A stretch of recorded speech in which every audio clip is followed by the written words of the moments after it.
Good evening and welcome to Views with Joyce Waddell. I want to thank you for joining us this evening. Our topic for tonight is every vote counts. And that's so important because a lot of times you talk to people and they say, I am just one. But one can make a big difference. And the margin that we see now is very small when it comes to winning and not winning. So we're talking tonight with O.A. Millares. He just finished an election. We're kind of like analyzing what happened during the election when it relates to the overall election in our city. The city is growing by leaps and bounds. We have a lot of qualified candidates and a lot of people who, well, they have great desire to win, to serve. And this is a way that you can serve your community by being an elected official and letting your voice be heard. This is a way that you can help your community as well as the city of Charlotte when it comes to decision making and things that are vitally needed in the city of Charlotte as the city continues to grow, continues to expand, and bring in new people, as many as 100 people every week. So that's a lot of people. A lot of people who need services, who need to be heard, and a lot of people who we need to represent. Welcome. Thank you for having me, Senator Waddell. Every vote counts. It does. Every vote makes a difference. And I've heard some people say, I'm going to sit this out. I'm only going to vote in the general election. How does that make a difference? You know, it makes a tremendous difference because I think when I've had conversations with voters that say, I just vote every 4 years, it does baffle me personally, but I think it boils down to education and them understanding that truly a lot of the work happens locally. So, police officers, right? Which sidewalks, zoning, all these services that the city provides and the county provide, all that happens locally. And I think once they're educated about that, it makes a difference. But I think it starts with education. And that's something I've been working with the Latin American community and others across the communities to educate and say, you can't sit any of them out. One of the things, as we look back and we look at where the votes came from, who voted, and we look at the precincts individually and the difference that it made, we've never had anyone from the Hispanic community represented. No, not yet. And that was kind of the goal, but we're not done yet. And I think it was a learning experience and very humbling for me. We were able to get 27,000 votes with a very, very little funded campaign. And it does show me, though, when I think about the Latin American community and the Hispanic community, there's a lot of education to be done there. And that's the focus here for the next couple of years, is to continue to educate. We haven't seen the final demographics in terms of the numbers of how many Hispanics came out and voted. But I'd argue to say that there was more than there has been in previous primaries because of my candidacy and other Latin American candidates that ran as well. But we got to build on that and continue to bridge the gap with all communities of color, not just the Latin American community, but all of us. When you say Latin American community, now in the county commissioner, county commission in previous years you did have Dan Ramirez, yes. Dan Ramirez, that's right. He passed away, didn't he? He did, yeah. And he ran 2 cycles, didn't he? I believe it was 2. It was in the 90s, so it was before my time here in Charlotte. But yes, he. And then he couldn't get elected again. That's what I read. Yeah. And he was defeated before he was ever elected.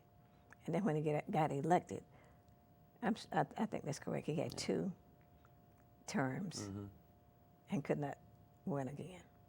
Yeah, I think a lot of it is the work too. So if you look at personally my platform and Dan Ramirez's platform, he was county.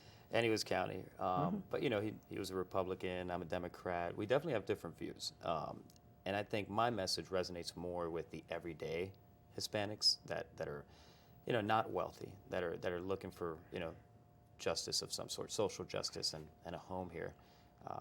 And a voice to be heard. Yeah. It's just the first time that we've ever had a person from Latin America origin to run for city council. We haven't. We've had some before. It's the first Democrat that I remember in quite some time, at least that I've read. I don't remember anybody in recent years running for city council before. Yeah, the one that people kept mentioning to me, and I haven't met her, but I did meet one of her family members, is a woman by the last name of Faura. And I think she ran, gosh, I think it was like 2014, or I'm sorry, 2015 or 2017, unsuccessfully. But what I have heard is I am the first Latin American to get as many votes as we did. Still unsuccessful, we did not win, but the most votes a Latin American candidate has had. And so as we think about the futures, we think about this election, and one thing that resonates that we can say that's predictable is that the incumbents won. Every one of them. All of them. Yep. It may have been in different positions, different amount of votes that they received, but each of the incumbents were elected again. We do know that's predictable. Yep. Sometimes there's an upset. Right. Sometimes things change. But Yeah. that was the prediction. Yeah. Another thing that we know also, that's almost standard, you cannot win without money. Very true. We also know that a mail out to homes makes a difference. And I think we saw that among all of the winners. Yeah, absolutely 100% spot on. When I first embarked on this journey, people said, Jorge, they're incumbents. That's going to be tough. And sure enough, we saw that. But I think it's interesting too, Senator, because, Charlotte, we talk a lot about change. But unless we start changing something about the folks that are making decisions, then we won't see that change. But I think also the 9th Congressional District threw things off a bit for this election, because what we saw was, and I was at the polls talking to a lot of folks. Were you at the polls every day? Oh, yeah. Every single day? Every single day. From open to close? There were some events throughout where I had to go, but then I would just go right back to the polls. I mean, I spent more time at the polls throughout those 3 weeks. Would you say among the other three predictables, we talked about the mail-out, we talked about the incumbency, being at the polls is almost a must? I think it's very important for a newcomer. I don't think it's as important for an incumbent, because there were some incumbents that didn't spend a minute at the polls, except on election day. And they still won because they had 5 or 6 mailers, because they had the money to do that. And not only that, they probably had other people, and they had mailers being handed, Right. which was probably doing the same thing that would have happened had they been there. You're right. Absolutely. So yeah, it does show that. They were represented there. Correct. Yeah. But I would say the polls is definitely important. But you're right. I mean, I think that what this showed me was, because we ran the most underfunded campaign, well, second most underfunded, I think, of all, but we still got 27,000 votes. If there was a metric that said cost per vote, we had one of the lowest cost per vote. What we needed was a little more money so we could do more than just one mail drop, so we could have, when I think about why I didn't win because of what people knew about me. I didn't win because not enough people knew about me. And I believe that, money will do that, because you can send more mailers and get the name out a little more. Radio ads, all of the above, right? Everything helps in some way. I guess you're right. Everything. I trust your judgment. And I'm not the expert.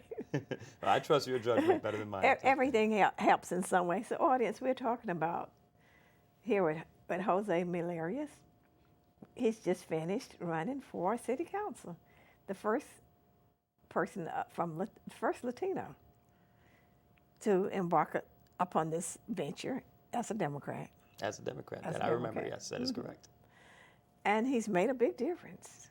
But we're looking at what are some things that can make a difference as we analyze what happened on election day, as we analyze where the votes came from, who voted, and who made a difference in getting people elected.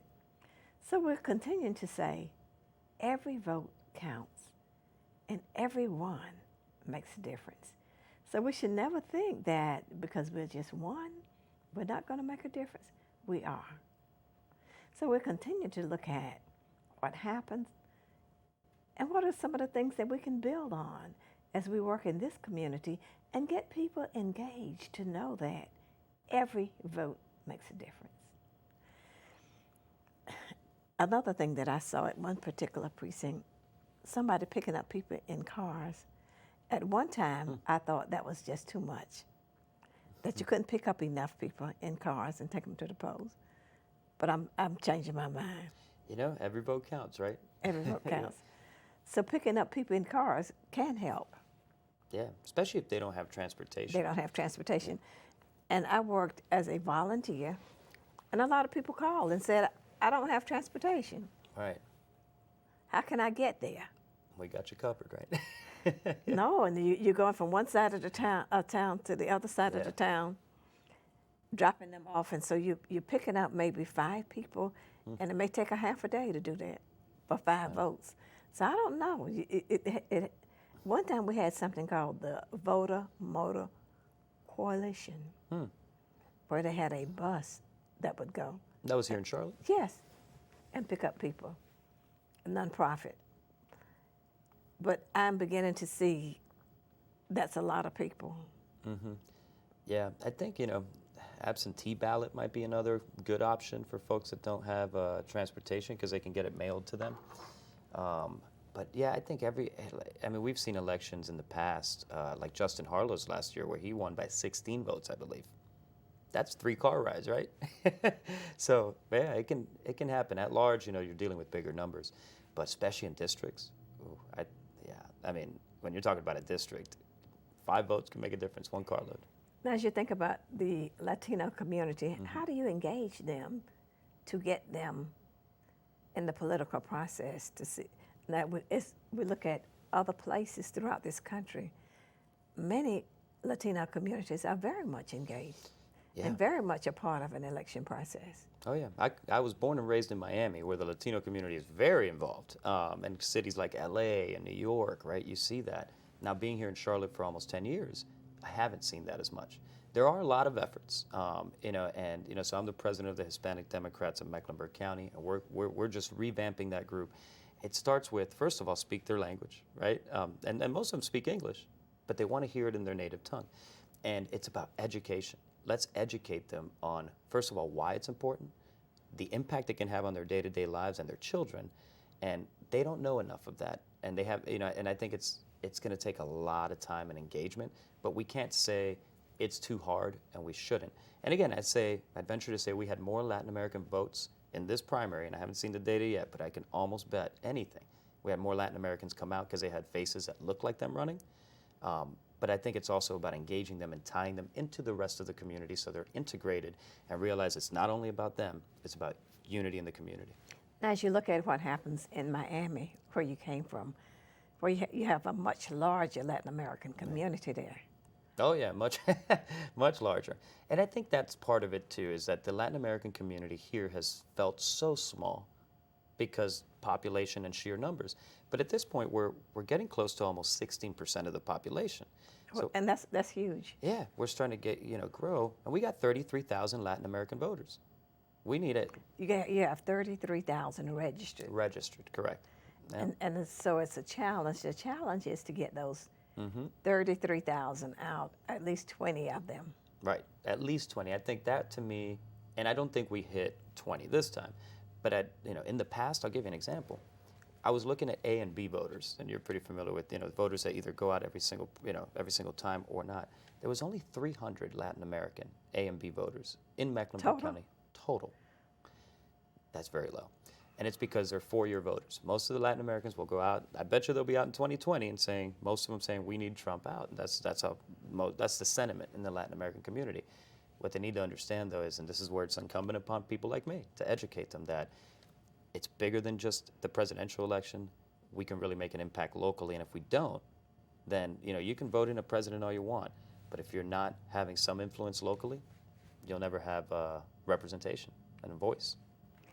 Now, there must be a blueprint for what happens in Miami that can be replicated here in Charlotte when it comes to mobilizing the community and getting them. Because there are certain areas of town where you have a large conglomeration, a large neighborhood of Latin Americans. Mm-hmm. Oh, yeah. And I think that what I've noticed in cities like that is once somebody is elected and they start seeing the actual impact that somebody that looks like them, that sounds like them, that speaks like them can have on their community, then it becomes a good addiction where they're like, oh gosh, we need more representation. We need to go out and vote more. And it really is about them for the Latin American community, seeing is believing. Once they see the impact that it can have, once somebody finally gets on that city council that can represent that community and does so appropriately, I think that's when it becomes a constant where they say we need to make sure we at least always have one person representing us. And most importantly, I think uniting us. I've had some great conversations with folks in the African American community and the Indian community and all communities of color. And I really believe in unity and us coming together. There's power in that. And to me, that's something that I'll keep fighting for every single day. That's very important. But what I've noticed when it comes to groups and being elected, if you can decide upon one person that you're going to support rather than several trying to run for the same office and diluting the strength. So that happens a lot. Yeah, You're here today, and you ran this cycle. You don't know what's going to happen the next 2 years. I don't think anybody does. Right? But we could predict. We could try. Yeah, we have 3 other people running for the same seat, Right. which will put another dynamic upon it. Yeah, it's very true. That's president of the Latin American Coalition. Or the Hispanic Democrats, yeah. Hispanic Democrats. Latin American Coalition is another group. Yeah, that's my good friend Jose. He does a great job there. But they're non-political. Jose, it's a lady used to be over it. Yeah, there was. Her name escapes me now, but I know that she did a great job as well. Yeah, for a long time. Oh, yeah. Yep. So Jose's over it now. Yeah, Jose Hernandez Paris. Yeah. Yeah, I've met him several times. Oh, he's a good guy, yeah.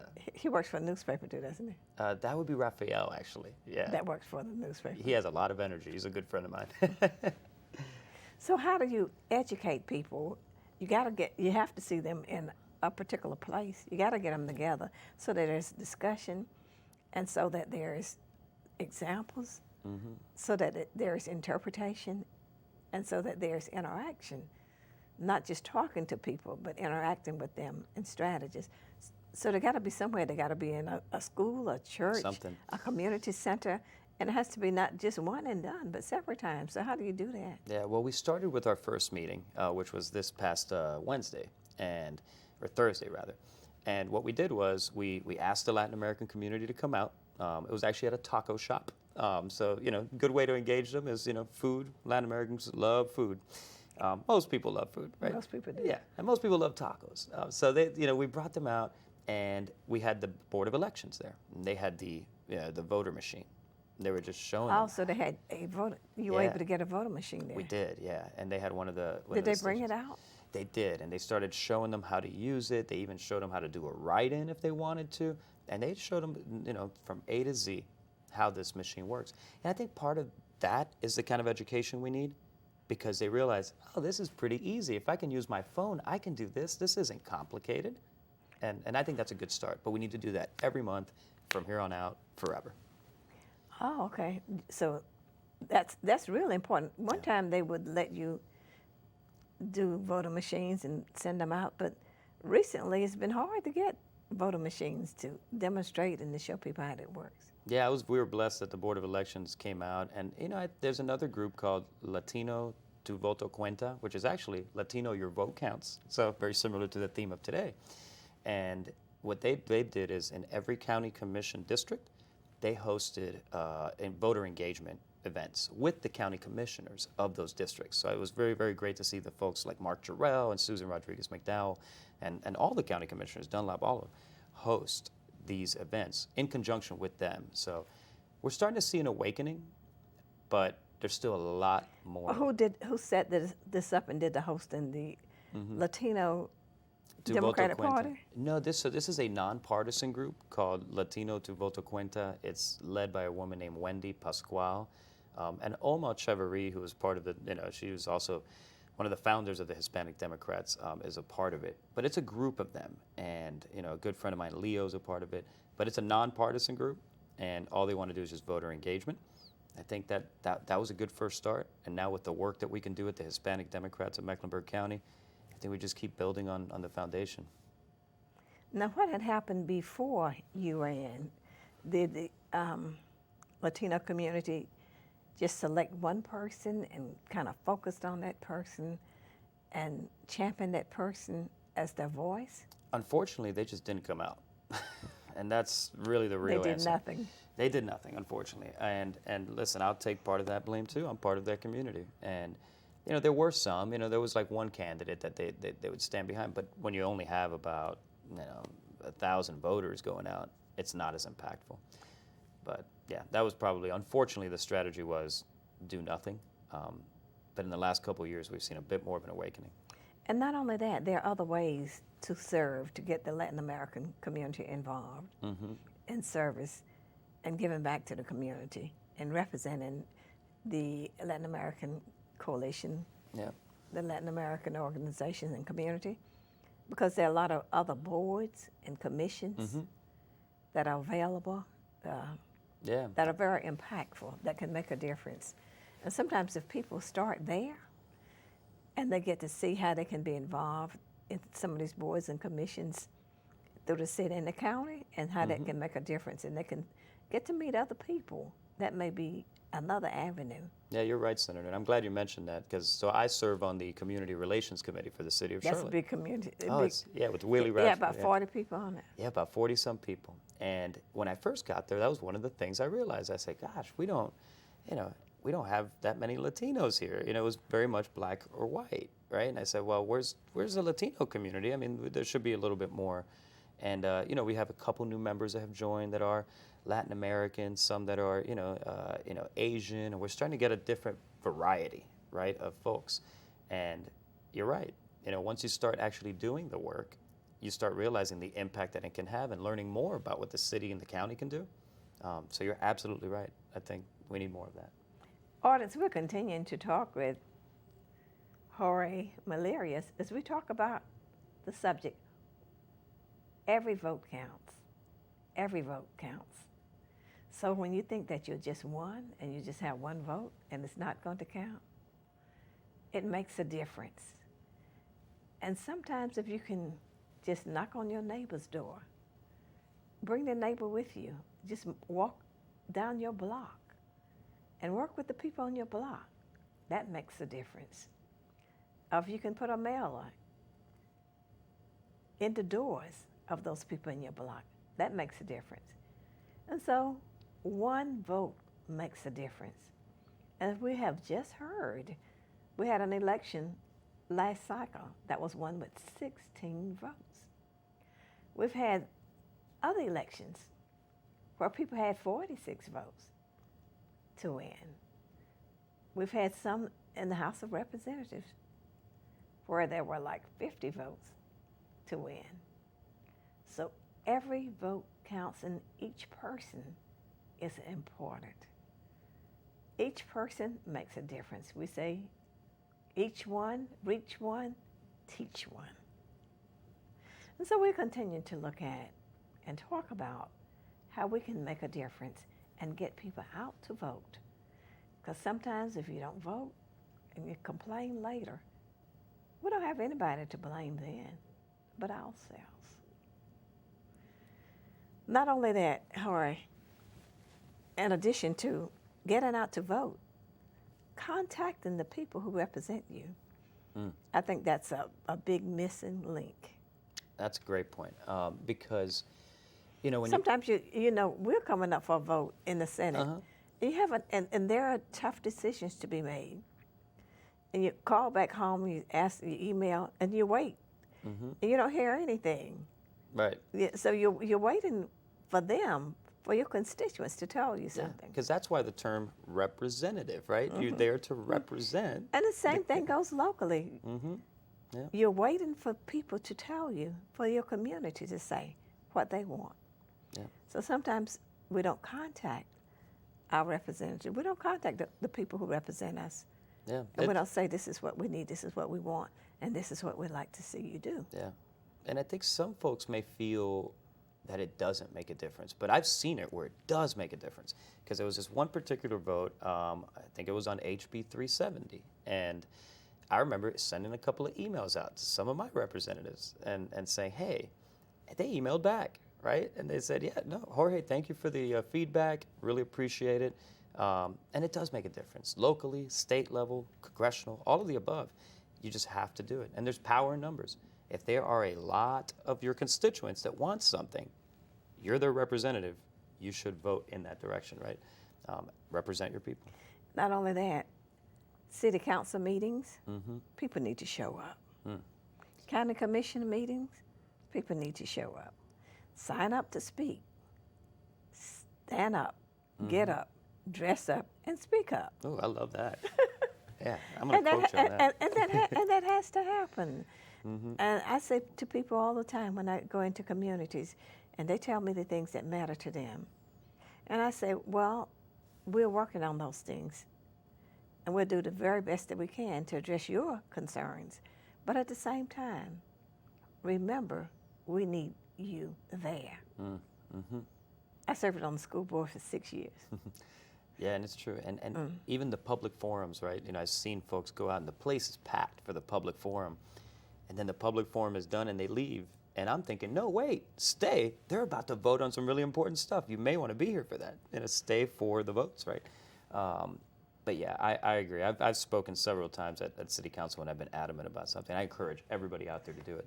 And when you speak, you need to let people know and bring people with you.